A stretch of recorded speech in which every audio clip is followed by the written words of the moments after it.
Part 1. The declaration the throne room of Calvaxa Prime stretched nearly half a kilometer in length. Its walls were carved from black stone that seemed to absorb light itself. Emperor Zathros sat upon his elevated throne, his four arms resting on the armrests while his crimson eyes surveyed the assembled council below.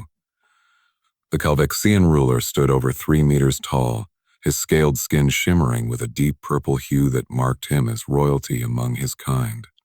Commander Vex approached the throne, his military uniform decorated with medals from 47 conquered worlds. He carried a data tablet that glowed with soft blue light. The commander's tail swished behind him as he bowed low before his emperor. "Your Magnificence," Vex began, his voice echoing through the vast chamber. "Our scout ships have completed their survey of the system the natives call Sol. The third planet, designated Earth, shows signs of primitive civilization." Emperor Zathros leaned forward, his interest piqued. "Primitive, you say? How primitive?" "They have barely ventured beyond their own moon." "Great one," Vex replied. "Their technology is crude. Their weapons are chemical-based projectiles. They have no unified government. They war amongst themselves constantly." A low rumble of laughter spread through the assembled council. High Priestess Nara, her ceremonial robes flowing around her thin frame, spoke up. "Another world ripe for the taking. The gods smile upon the Calvaxian Empire once more." Zathros stroked his chin with one hand while gesturing with another. "What resources does this Earth possess?" Vex activated the holographic display. A blue and green planet rotated slowly in the air above the council floor. Abundant water, diverse mineral deposits, and a thick atmosphere. The planet would make an excellent agricultural world once we remove the current inhabitants. "Remove?" asked Minister Kor, the Empire's chief administrator. "Why not enslave them as we have others?" "They appear too fractious," Vex explained. "Our analysts predict they would cause endless rebellions. Better to clear the world entirely and colonize it with proper Calvaxian citizens." Emperor Zathros rose from his throne. When he stood at full height, even his tallest subjects had to crane their necks to look at him. "How long until our war fleet can be assembled?" 3 cycles, Your Magnificence," Vex answered promptly. "The 4th and 7th fleets are currently available. That gives us 600 warships, more than enough to overwhelm this primitive world." "Make it so," Zathros declared. "We shall offer them one chance to surrender peacefully. When they refuse, as these lesser species always do, we shall demonstrate the full might of the Calvaxian Empire." The council chamber erupted in cheers and applause. Not a single voice spoke against the decision. Not one counselor questioned whether this might be a mistake. Meanwhile, millions of light years away, Ambassador Sarah Chen sat in the United Earth Council chamber in Geneva. The room was much smaller than the Calvaxian throne room, but it held representatives from every nation on Earth. Sarah was a veteran diplomat, 53 years old, with gray streaking through her black hair. She had negotiated peace treaties, trade agreements, and humanitarian accords. But nothing had prepared her for this. "They're serious?" asked President Morrison of the North American Union, leaning forward in his seat. "They actually expect us to just surrender our planet?" Sarah nodded, her expression grim. "I met with their delegation on the neutral station at Alpha Centauri. They gave us 48 hours to submit to their rule or face complete annihilation. They were completely dismissive. They called us insects and primitives." General Marcus Stone, head of the Unified Earth Defense Force, stood up. He was a tall man with dark skin and sharp eyes that had seen combat on 3 continents. "What do we know about their military capabilities?" "Everything we feared and more," Sarah replied.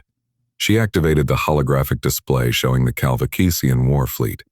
600 ships, each one larger and more advanced than anything we've ever built. Their weapons can vaporize our cities from orbit.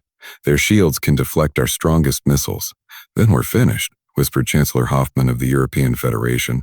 "No," General Stone said firmly. "We're not finished until we decide we're finished." He turned to face the council. "Yes, they're stronger. Yes, they're more advanced. But they're also arrogant. They think we're going to roll over and die. That's their first mistake." Premier Zhao of the Asian Coalition nodded slowly. "What do you propose, General?" Stone pulled up tactical displays. "We don't fight them the way they expect. We don't line up our ships in neat formations and trade fire. We hit them where they're weak. We use guerrilla tactics. We make them bleed for every meter they advance. They want a war. Why? Sarah said quietly, her diplomatic composure cracking to reveal cold determination underneath. Then we'll give them one they'll never forget. The vote was unanimous. Earth would not surrender. The Calvician war fleet emerged from faster-than-light travel at the edge of Earth's solar system 3 days later. Commander Vex stood on the bridge of the flagship Dominator, watching the primitive system materialize on the view screens. The yellow star burned brightly at the center, its third planet a small blue dot in the distance. All ships report ready for combat, announced the tactical officer. Vex smiled, showing rows of sharp teeth. Begin the attack. Destroy their Mars colony first. Let them watch their outposts fall before we reach their homeworld. The Calvician fleet moved inward, engines burning bright against the darkness of space. They approached Mars, the red planet that humanity had colonized just 20 years earlier. 5,000 colonists lived and worked there, terraforming the planet slowly, building a new home. The first wave of Calvician missiles launched. Brilliant points of light streaked toward the Martian settlements.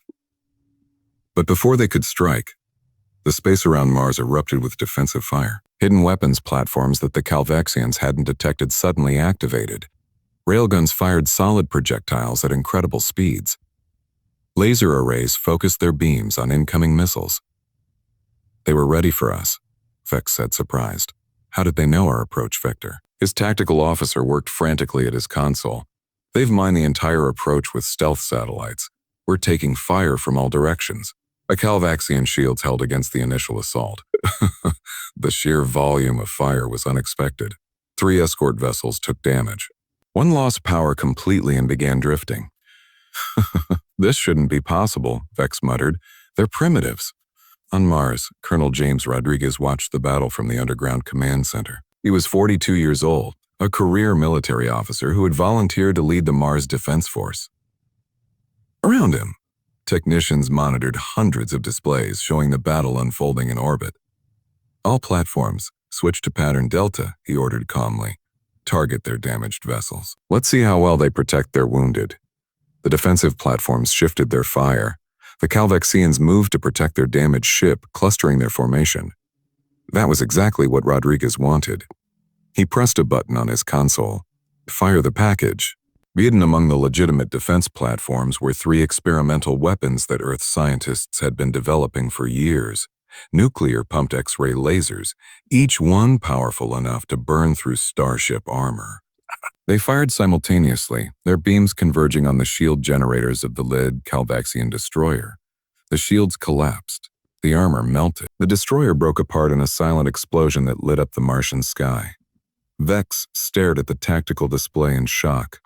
Retreat to maximum weapons range, he ordered. Now. The Calvician fleet pulled back, leaving debris and 1 damaged escort vessel behind. On Mars, Rodriguez allowed himself a small smile. They had hurt the enemy. More importantly, they had shown the Calvicians that humanity would not be an easy target. Back on Earth, Admiral Victoria Hayes received the battle reports aboard the Yude's Defiant, Earth's newest and most advanced warship. She was 58 years old, a veteran of the resource wars who had spent the last decade preparing for the possibility of extraterrestrial contact. She had hoped that contact would be peaceful. She had prepared for it to be anything but. The Martian defense succeeded, reported her first officer, Commander Yuki Tanaka. Enemy casualties, 1 destroyed, 3 vessels damaged. Our casualties, minimal damage to outer platforms, no personnel losses.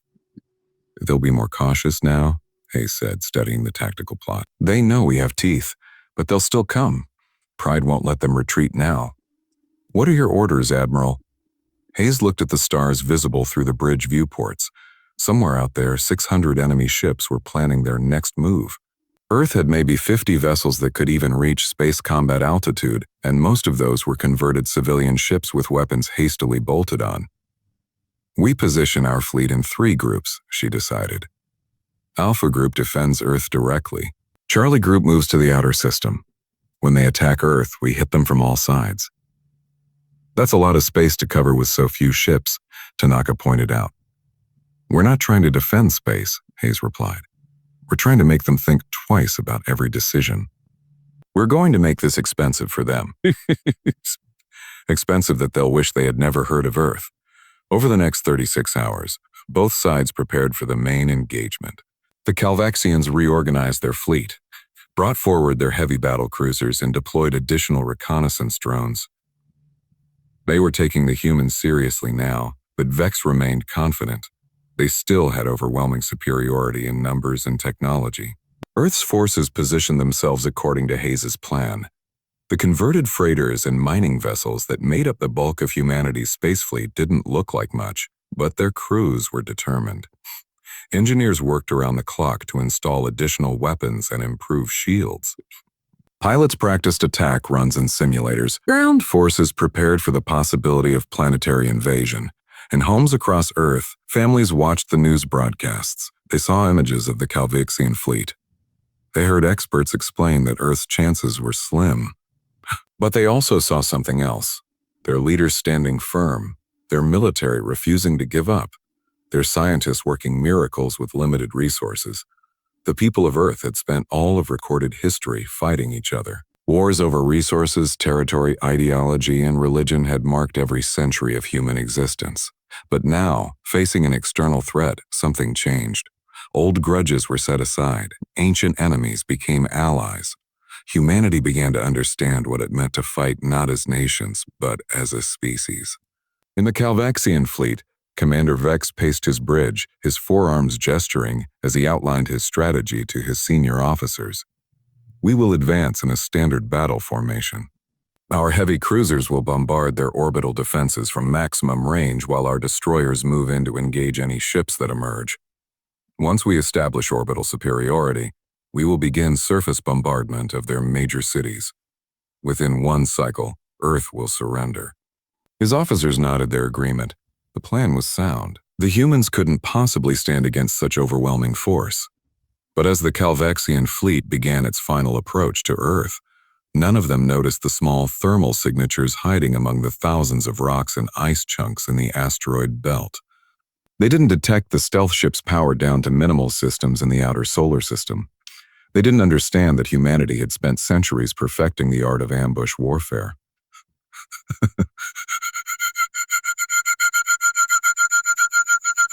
They were coming in exactly as predicted, their formation tight and professional. She waited until they were committed to their approach vector, until turning away would cost them time and momentum. All units, she broadcast on the encrypted channel, execute Operation Hornet's Nest. From the asteroid belt, 40 converted mining ships suddenly powered up. Their engines, designed to move massive rocks, pushed them forward at impressive speed. Each ship carried a payload of mining explosives adapted for military use. They weren't elegant weapons, but they didn't need to be. The Calvaxian sensors detected them immediately. Incoming ships from the asteroid field, the tactical officer shouted. Vex smiled. Only 40 ships? Destroy them. Calvaxian destroyers broke formation to intercept. That was exactly what Hayes wanted. As soon as the enemy formation opened up, she gave her next order. Charlie Group, full burn, hit their flank. From the outer system, 10 Earth warships accelerated at maximum thrust. They had been drifting silently for hours, their crews enduring cold and darkness to avoid detection. Now they came alive, weapons charging, targeting systems locking onto the Calvaxian vessels that had broken formation to chase the mining ships. Multiple contacts, outer system vector. The Calvaxian sensor operator called out. Energy signatures match military vessels. Vex's smile vanished. How did we miss them? The answer was simple. The Calvaxians had been looking for a conventional military response. They hadn't expected an enemy to hide ships in the freezing darkness of the outer solar system, to use converted civilian vessels as bait, or to coordinate attacks from multiple directions simultaneously. The Battle of Earth's orbit had begun, and nothing was going according to the Calvaxian plan. Earth's converted mining ships were never meant to survive the engagement. Their crews knew this. These vessels had been loaded with high explosives and programmed with simple AI routines that would guide them toward enemy targets, even if the crew evacuated. But the miners and engineers who had volunteered to pilot them weren't ready to abandon their ships just yet. Captain Zhang commanded the mining vessel Mountain Mover, a massive ship designed to relocate asteroids. Now it carried 30 tons of military-grade explosives in its cargo bay. Y was 61 years old, a veteran of the asteroid belt mining operations who had spent 40 years in space. Calvaxian destroyers breaking formation to intercept us, his co-pilot Maria Santos reported. She was 35, a former Brazilian Air Force pilot who had transitioned to space mining 5 years ago. Good, Y said calmly. That means the plan is working. How many targeting us? 8 ships increasing to 12. Maria answered, monitoring the tactical display. Y activated the ship-wide comm. All hands prepare for evasive maneuvers. Engineering, I need every bit of speed you can give me. The mining ships weren't built for combat, but they were built tough. Years of operating in the harsh environment of space, enduring micrometeorite impacts and radiation, had made them resilient. As the Calvaxian weapons fire began to lance through space, the mining vessels scattered like a swarm of angry insects. Mountain Mover took a glancing hit. The shield generators hastily installed just days before absorbed most of the energy, but the impact still sent the ship tumbling. I fought with the controls, using the vessel's attitude thrusters to stabilize. Shield at 40%, Maria reported. But we're still flying. Target that lead destroyer, Y ordered. Full throttle. Let's make this count. Meanwhile, Charlie Group had engaged the Calvaxian flank. Commander Sarah Kim commanded the Yude's Valiant, one of Earth's few purpose-built warships. Her vessel was smaller than the Calvaxian destroyers, less heavily armed, and her shields were weaker. But she had advantages the enemy didn't understand yet. Weapons range in 30 seconds, her tactical officer announced. Prepare railgun barrage, Sarah ordered. Missiles on standby. I want to hit them fast and hard, then break off before they can concentrate fire. The Valiant's railguns were based on old naval technology, adapted for space warfare. They fired solid tungsten projectiles at a significant fraction of light speed. The projectiles had no propulsion, no guidance systems, just mass and velocity. That made them almost impossible to detect until impact. Fire. 6 railgun rounds screamed through space. Calvaxian destroyer they targeted detected the incoming projectiles too late. Its automated defenses engaged, destroying 4 of the 6 rounds. The other 2 struck home. At their velocity, they punched through the destroyer's shields and armor like bullets through paper. The ship didn't explode, but it suddenly veered off course, trailing atmosphere and debris. Kit confirmed. The tactical officer shouted. Enemy vessel disabled. Don't celebrate yet, Sarah said. All ships scatter pattern. Don't let them target us. 10 ships of Charlie Group split apart, each one moving on a different vector. The Calvaxians tried to coordinate their response, but they were trained for conventional warfare. They expected enemies to maintain formation, to follow predictable patterns. The Earth forces did neither. On the flagship Dominator, Commander Vex was experiencing his first taste of fear. His tactical display showed chaos. His carefully organized fleet was scattered across millions of kilometers of space. Half his destroyers were chasing what appeared to be civilian vessels. His flank guard was under attack from an enemy that refused to engage in sustained combat, and somewhere out there, he knew, were more surprises waiting. Reform the line, he ordered. Recall the destroyer squadron, concentrate all fire on their primary fleet near Earth. Admiral Hayes had anticipated this too. As the Calvaxian fleet tried to regroup, Alpha Group, the main Earth defense force, moved into position. The Defiant and 30 other ships emerged from behind Earth's moon, their weapons already charged, and targeting solutions calculated. All ships, Hayes broadcast, we're not here to trade fire with them. We're here to break their formation and make them hurt. Target their command ships, hit them hard, then fall back to the next defensive line.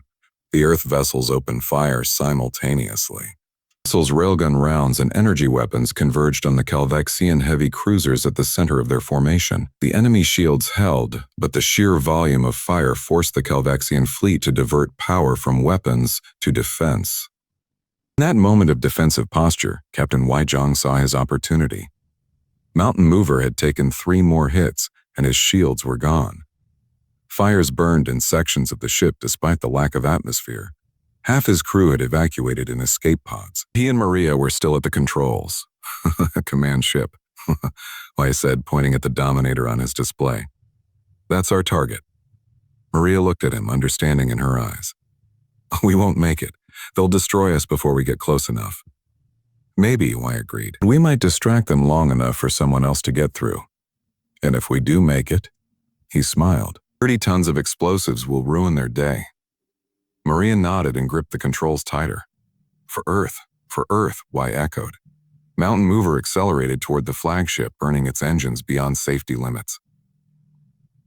Calvaxian weapons fire focused on the approaching vessel. First hit tore away the entire stern section.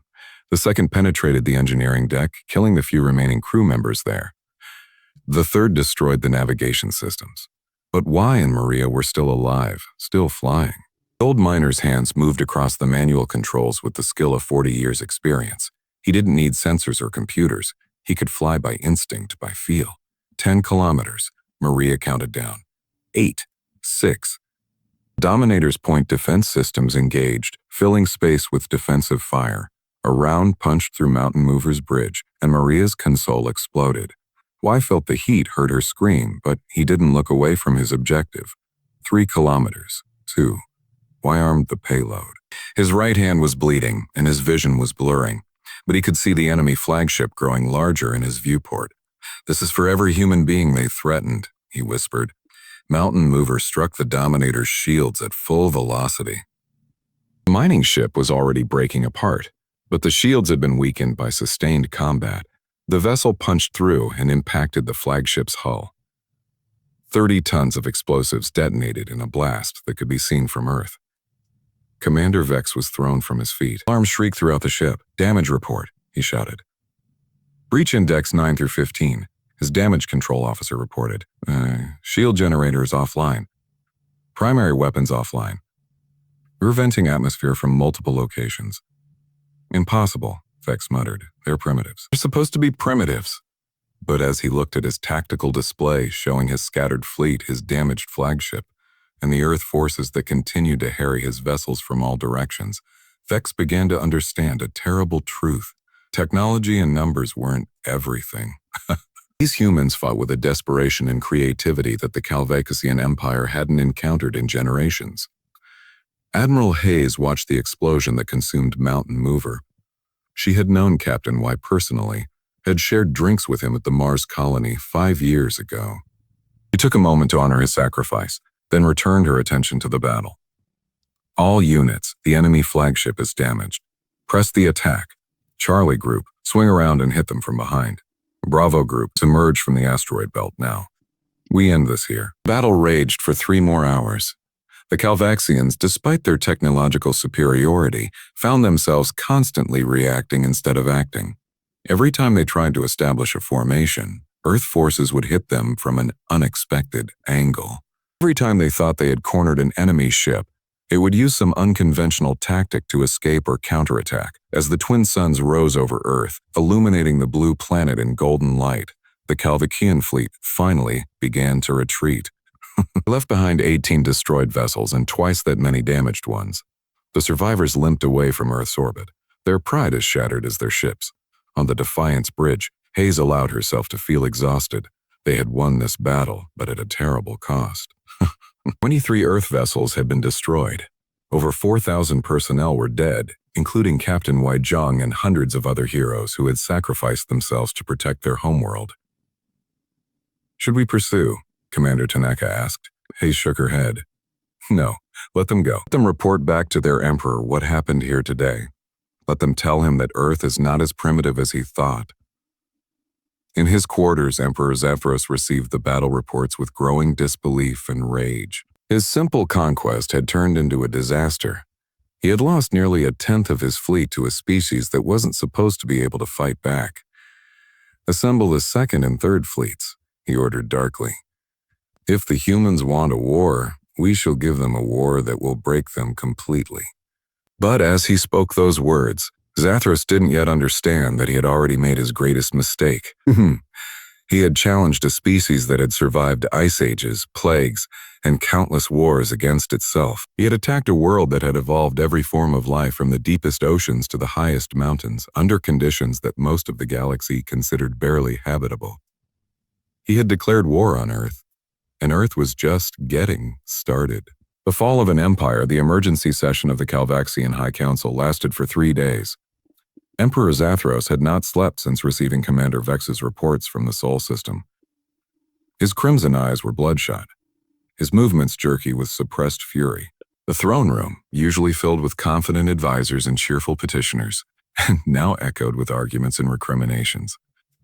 1/10 of our fleet, High Priestess Nara said quietly, her voice cutting through the chaos, lost to a species we dismissed as primitives. The gods are not pleased with our arrogance. The gods. Zathros snarled. This has nothing to do with the gods and everything to do with incompetence. Vex explained to me how a species that hasn't even mastered faster-than-light travel managed to outmaneuver our finest commanders. Commander Vex stood before the throne, his body language radiating shame. 2 of his 4 arms were bandaged from injuries sustained when the Dominator was damaged. Your Magnificence, they fought unlike any enemy we have encountered. They used converted civilian vessels as weapons. They hid ships in impossible locations. They refused to engage in conventional warfare. Every time we adapted to one tactic, they employed another. Excuses, spat Minister Kor. What you're describing is chaos, not strategy. No, said a new voice. Everyone turned to see Grand Admiral Thane entering the chamber. He was ancient by Calvaxian standards, over 200 cycles old. His scales faded to a dull gray. He had commanded the fleet during the Empire's greatest expansion period, conquering 20 systems before retiring. What the commander describes is innovation. The humans improvised. They adapted. They fought as if every battle might be their last. Zathros leaned back in his throne. You sound almost admiring, Grand Admiral. I am realistic, Your Magnificence, Thane replied. The Empire has grown complacent. We expect our enemies to fight by our rules. These humans don't know our rules, so they create their own. That makes them dangerous. Then we will teach them our rules, Zathros declared. With overwhelming force, I am authorizing the mobilization of the 2nd and 3rd fleets. 2,000 warships. I want Earth reduced to rubble. The council chamber fell silent. That was the largest fleet mobilization in Calvaxian history. Finally, Thane spoke again. Your Magnificence, I request permission to lead this campaign personally. Zathros studied the old admiral. You have been retired for 30 cycles. Why return now? Because, Thane said simply, I believe this war will define our empire's future. Either we learn from these humans and become stronger, or we underestimate them again and destroy ourselves. On Earth, the aftermath of the first battle was being analyzed in command centers across the planet. In Geneva, the United Earth Council gathered once more. The mood was different from their last meeting. They had won a victory, yes, but everyone knew it was only the beginning. General Marcus Stone stood before a holographic display showing the damaged Calvaxian vessels retreating from Sol's system. Our intelligence suggests they'll be back within 2 months, probably with 5 times the force they brought the first time. Can we survive that? Asked President Morrison. Not if we fight the same battle again, Stone admitted. We surprised them once. They won't let us surprise them twice. Dr. James Okonkwo entered the room carrying a tablet. He was a 50-year-old physicist from Nigeria, head of Earth's Advanced Weapons Research Division. His team had been working around the clock since the Calvaxians first made contact. I think I have something, he announced, activating his own holographic display. We've been studying the wreckage of the Calvaxian ships that we destroyed. Their shield technology is impressive, but it has a weakness. What kind of weakness? Ambassador Sarah Chen asked. It's designed to deflect high-energy attacks, Okonkwo explained. Plasma weapons, particle beams, conventional explosives, but it's not optimized for what we call adaptive frequency weapons. If we can create weapons that constantly shift their energy signature, we might be able to pass right through their shields. How long to develop such weapons? Stone asked. With our current resources, 6 months minimum. We don't have 6 months, Morrison said grimly. Then we need to buy time, Admiral Hayes said, entering the room. She had come directly from the Defiant, and she still wore her combat uniform. We need to take the fight to them. The room erupted in protests. Stone raised his hand for silence. Explain, Admiral. Hayes pulled up a star chart. The Calvaxians control 47 systems. Their empire is vast, but it's also spread thin. They rule through intimidation and overwhelming force at specific points. What if we start hitting their other holdings? Force them to defend multiple locations instead of concentrating everything on Earth. That's a suicide mission, Minister Hoffman protested. We barely survived defending our own system. How can we possibly attack theirs? We use the same tactics that worked before, Hayes replied. Hit and run. Guerrilla warfare. We've captured some of their faster-than-light drives from the wreckage. We can adapt them to our ships. It won't be pretty, but it will get us there. Sarah Chen looked thoughtful. There's another factor to consider. The Calvexians rule through conquest. Many of the species under their control might not be loyal subjects. If we could make contact with these conquered worlds, we could start rebellions, Stone finished. Turn the Empire's size into a weakness rather than a strength. The plan was audacious, perhaps insane, but Earth had no choice. Over the next 6 weeks, 3 strike groups were assembled. Each contained 5 ships equipped with salvaged Calvexian FTL drives and loaded with every weapon Earth could spare. Their crews were volunteers who understood they might never come home. Irritard D. She was 43 years old, a former naval officer who had transitioned to the Space Force during its formation. Her flagship, the repurposed cargo vessel Freedom's Price, looked nothing like a military ship. That was exactly the point. All systems green, reported her engineer, Tom Becker. The Calvexian drive is holding steady. I can't promise it will keep working, but for now, we're good. Lisa studied the star chart on her main display. Their target was a mining world called Vexus 7, one of the Calvexian Empire's major resource centers. According to intelligence gathered from captured data files, Vexus 7 was inhabited by the Morgathi, a species conquered 30 years ago. Time to FTL jump? Lisa asked. 2 minutes, her navigation officer answered. Lisa activated the ship-wide comm. All hands, this is the captain. In 2 minutes, we're going to jump across more space than humanity has ever traveled before. We're going to arrive in hostile territory, far from home and backup.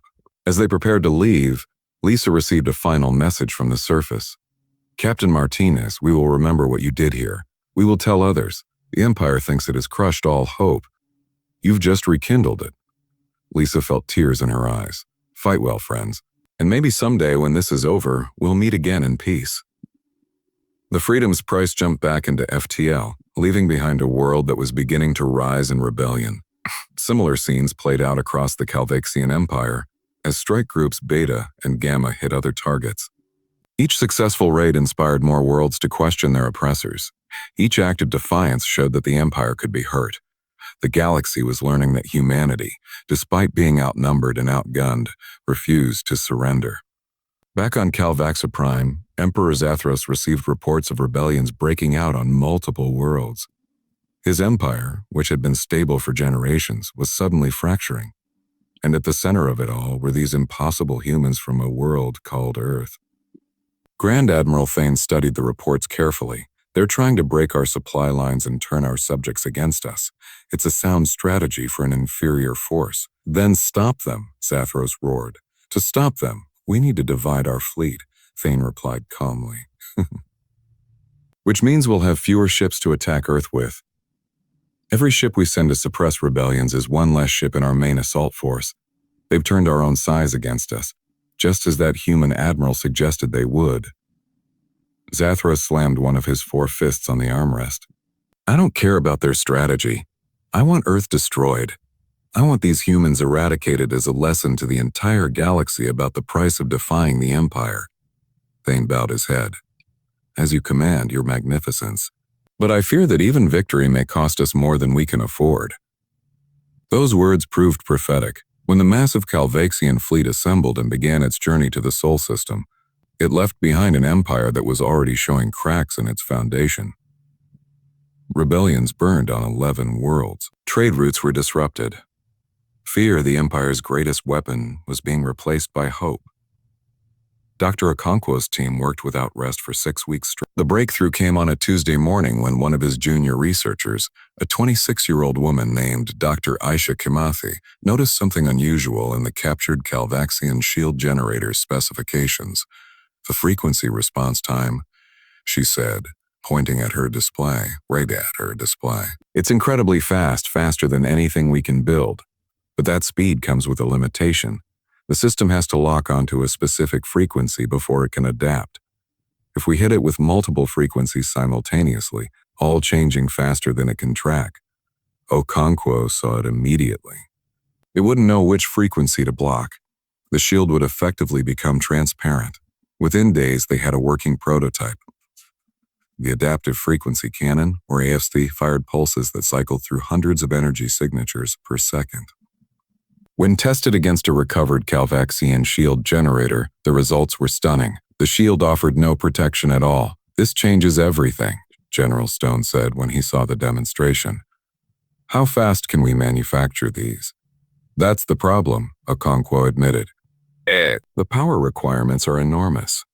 We can only mount one, maybe two, on our largest ships, and they take 6 hours to recharge between shots. But if we concentrate all our AFC on the enemy's most important ships, Admiral Hayes said thoughtfully, we could take out their command structure before they realize what's happening. The plan came together quickly. Earth would use its new weapons to strike at the heart of the Calvaxian fleet, but they needed the enemy to come to them, to bring their forces into a carefully prepared killing zone. When Grand Admiral Thane's massive fleet arrived at Earth's solar system 12 weeks after the first battle, they found a seemingly desperate defense. A mere 30 Earthships guarded the planet, lined up in what appeared to be a last-ditch defensive formation. Thane studied the tactical display from his flagship, the super battleship Eternal Dominion. He was too experienced to believe the humans would give up so easily, but the numbers didn't lie. Arcurity, 30 ships against 2,000. There was no trickery that could overcome such odds. "All ships, standard battle formation," he ordered. "Heavy cruisers to the front, destroyers on the flanks. We advance slowly and carefully. The humans will try to use unconventional tactics, but they cannot overcome this disparity in force." The Calvaxian fleet moved forward like a wall of metal and energy. Their formation was perfect, their coordination flawless. This was the Empire's military might displayed in all its glory. On the Defiance Bridge, Admiral Hayes watched the enemy approach, distance to firing range, 2 million kilometers in closing, Commander Tanaka reported. "All ships hold position," Hayes ordered. "Let them come to us." As the Calvaxian fleet advanced, they passed through what appeared to be empty space. They didn't notice the thousands of small objects drifting in the void, indistinguishable from space debris. These were Okonkwo's other innovation, smart mines, each one carrying enough explosive force to cripple a destroyer, each one equipped with rudimentary AI that could identify enemy ships and activate at the optimal moment. "Enemy entering the minefield," reported the tactical officer. "Not yet," Hayes said, her voice steady. "Let them get deeper. We need most of their fleet inside the zone." Thane sensed something was wrong. His instincts, honed over 2 centuries of warfare, screamed warning. All ships halt advance. Full sensor sweep of the surrounding space. But it was too late. The sensors detected the mines a fraction of a second before Hayes gave her order.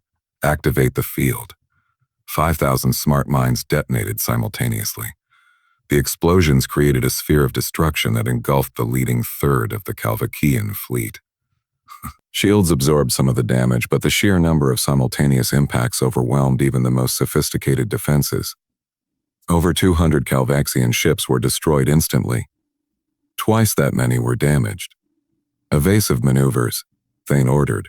"Scatter formation. Get out of that field." As the Calvaxian fleet fell into chaos, Hayes gave her next order. "All ships execute Alpha Strike. Target the super battleships. Fire F's on my mark." The 30 Earth ships had been equipped with one mission in mind. Get close enough to use their adaptive frequency cannons on the enemy's command vessels. Now, as the Calvaxian fleet scattered in confusion, they saw their opening. Fire! 12 AFC rounds struck Thane's flagship. The Eternal Dominion's shields might as well not have existed. The weapons pierced straight through and detonated against the hull. The super battleship, the most powerful vessel in the Calvaxian fleet, shuddered under the impacts. Multiple hull breaches. Thane's damage control officer shouted. "Shield generators offline, propulsion failing." Thane stood on his shaking bridge, understanding dawning in his ancient eyes. "They did it again. They found a way to hurt us that we never anticipated." But even as his flagship died around him, Thane issued his final orders. All ships, this is Grand Admiral Thane. Continue the attack. Do not let my death stop you, for the Empire. The Eternal Dominion broke apart 10 seconds later. Thane died standing on his bridge, a warrior to the very end. The battle raged for 8 hours. She was retired now, having served her time and earned her peace. But she came to Mars for this moment. They declared war on Earth, she said in her speech. They thought we were primitive. They thought we would be easy to conquer. Now they were proving something even more important. They could build peace with their former enemies. They could turn yesterday's battlefield into tomorrow's foundation for something better. The war was over. The real work of building a lasting peace had just begun.